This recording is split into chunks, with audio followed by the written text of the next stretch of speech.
pose for today, which is Anjaneyasan. Anjaneyasan is also known as low lunge. So we're going to start off in this position, just in steady mountain pose. We're going to bring the arms over top of the head, inhaling, nice lengthening of the spine and arms. Exhale, down into a gentle fold, forward bend. You can keep the knees bent. And then from here, we're going to take a big step back with the right foot and drop the knee all the way down to the floor.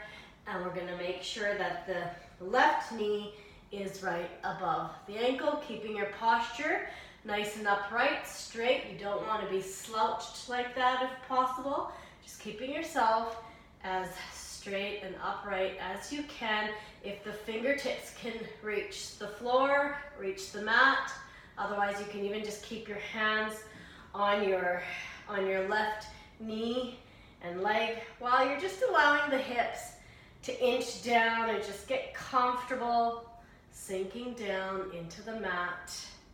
And then the back foot, the toenails are facing down as well. And just feel that lengthening in the spine, shoulders drop, chest upright, hips are dropping. And if it gets too much for you, you can even just rest your hands onto your mat. And then when you feel ready, you can come up again into your Anjaneyasan. And just getting prepared to raise the arms above the head. If raising the arms above the head is too much for you, you can just stay like this. And this is a great hip opener. All the muscles are working together. You're getting a hip opener, a groin stretch, leg stretch, back stretch. And this Anjaneyasan is great because it's working all the muscles all together at the same time.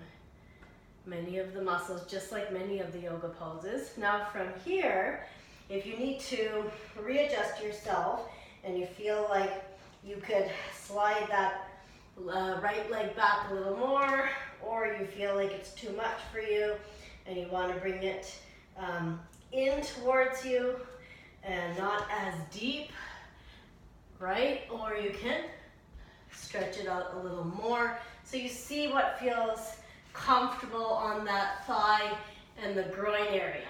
And once you kind of found your sweet spot, now from here, we want to sweep the arms up, open, and hold for a few seconds, and then back down. To come out of this, you can come into downward dog, Adho Mukha, like so, just to stretch it out.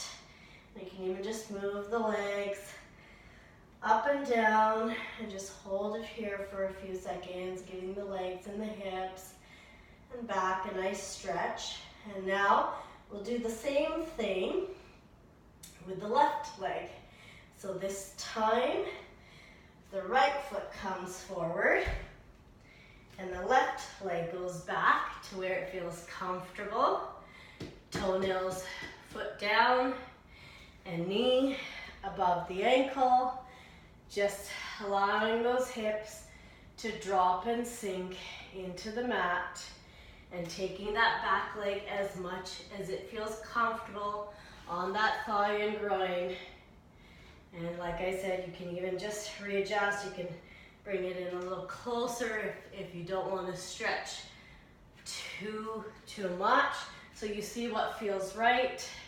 Let your tailbone drop, draw it towards the floor, and pull your pubic bone up to the navel. Keep the chest up.